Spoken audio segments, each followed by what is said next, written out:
I'll keep it short and sweet. Family, religion, friendship.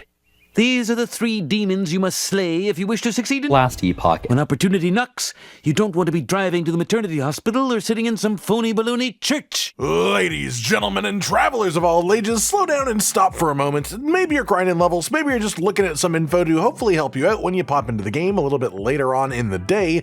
Either way, we should talk about gear, especially for all of you new players out there, because there are some things that you may have as misconceptions early on, or maybe you just don't know in the first place that can make your early experience in the game significantly easier. And the first of all these things in relation to gear specifically is movement speed. The best places to get this are boots and silver rings, which specifically have movement speed as an innate affix. Movement speed literally makes you move faster through areas, clear things faster as a result, especially for early leveling where your mob clearing damage will generally be more than high enough that the main thing slowing you down is actually your speed itself. So turning that dial up brings the pure speed of leveling up a fair amount too, which will get you into the end game much quicker. The next thing is bonus health. These bonus health affixes are absolutely massive in Last Epoch. They typically can be one of, if not just the most valuable universal defensive affix that you can get on gear, so they are nearly always useful. You also want increased cooldown recovery wherever you can get it, most commonly on helms, belts, or boots, as this will straight up increase the frequency of your ability to use your stronger skills. Past that, you want the ability to apply ailments to enemies, such as burning, bleeding, poisons, things like that. Dots are super effective, especially earlier in the leveling process, and getting just straight up chances to apply them is great. You can also apply frailty or shred armor, which increases the damage dramatically that you do as well, pretty much regardless of class. It's important to mention that these things, especially because there is an extensive loot filter in this game that you can customize as little or as much as you want to really augment your experience. Let's say you want to see gear with movement speed really bright and vividly so that you never miss it. You want to make it extra shiny, make it do loud noises, set that up, and now that'll happen. You can do all that in the loot filter. Set up a number of these different kinds of rules for different kinds of things, and you have your own loot filter. You can always copy and import a loot filter from other people or from external websites if you want to. There's nothing wrong with doing that, and it can help you out a fair amount while you adjust and learn what you actually want to do, what you want to have, and what you want to look for. You can set up to like 75 rules in a singular loot filter, so you can get incredibly specific with all this stuff, and the more into this you get, the more you will know that every piece of loot that you actually see drop must be something that you will actually care about, which is an awesome thing to feel in this type of game. A big important thing to remember when putting your own custom loot filters together is that higher up rules take priority. So let's say that you make it hide all boots. Then you say show boots with a certain affix. Then you put that on top of hiding all boots. That makes it so it will hide all boots except for ones with the set affix that you chose. Basically, you just have to fiddle with all this system to actually work it out and make it work for you rather than against you. But once you get good at it, once you actually understand it properly, it'll just make you have so much of a better time. With those basics then, let's dive into something a touch more specific, which is what are gear rarities and what do they actually mean? Well, most of them just change in quality as you level up, with common gear being locked to no affixes at all, magic gear having 1 to 2, rare having 3 to 4, and then uniques and above having 4 guaranteed, of varying quality. But there are a specific subset of gear rarities that you want to pay extra attention to in the game.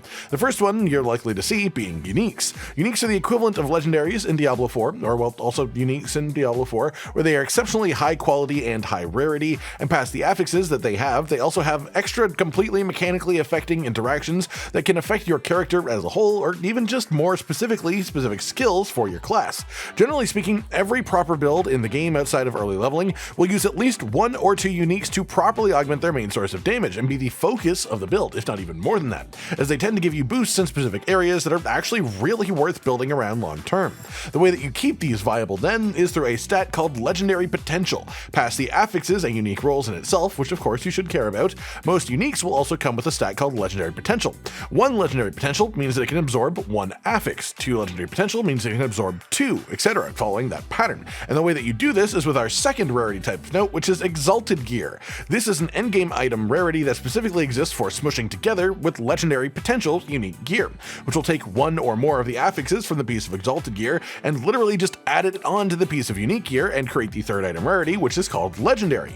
Legendary legendary items are simply uniques combined with exalted items which have met their legendary potential. And so those are the sort of long-term endgame goal of this game, is creating the perfect legendary items. As well, there are also pieces of set equipment, meaning that there are set bonuses you can get from equipping multiple pieces from the same set. And this isn't like Diablo 3 levels of power from set bonuses where you get thousands and thousands of percentage multiplier bonuses that break the game. The set bonuses in Last Epoch are actually pretty tame, and most proper endgame builds either won't be using set bonuses, or if they do, they will use them in a more utility type of way, with generally a specific unique or two being the real linchpins of a successful build. As for farming gear, there are various resources around, such as Last Epoch tools that can show you the areas with higher drop rates of different uniques if you're after a specific one. So if there is a unique that you know that you want for a build that you are trying to do, it will tell you which areas and enemies within the game have the highest chances of dropping them.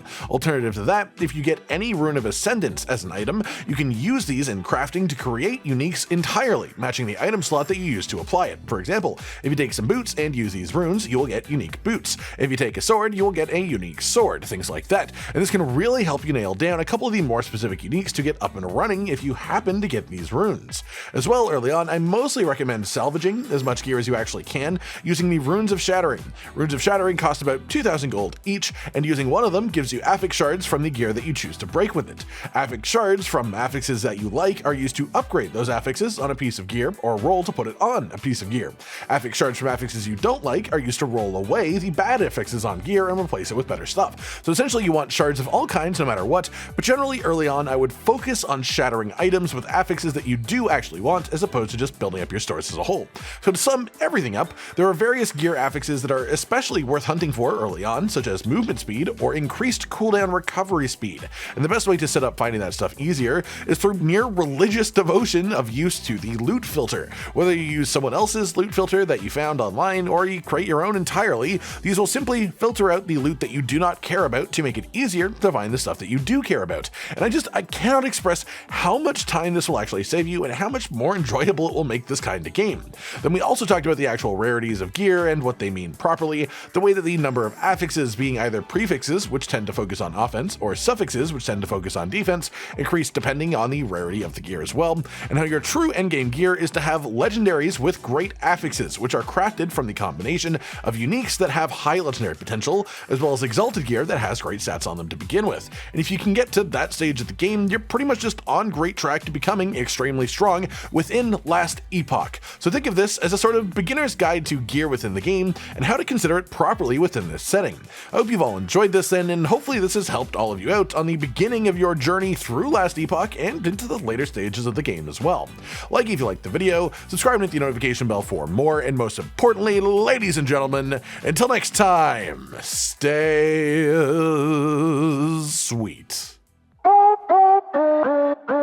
Josh, Cotton, and Hollow with the videos, dropping the humor like a hammer on your tippy toes, bringing entertainment on a daily arrangement to take our insanity and turn it into entertainment. Yes, I said entertainment twice, to reiterate that it is nice to look into your faces on a mostly daily basis when you let us in your homes to make the whole world a stage. Goodbye.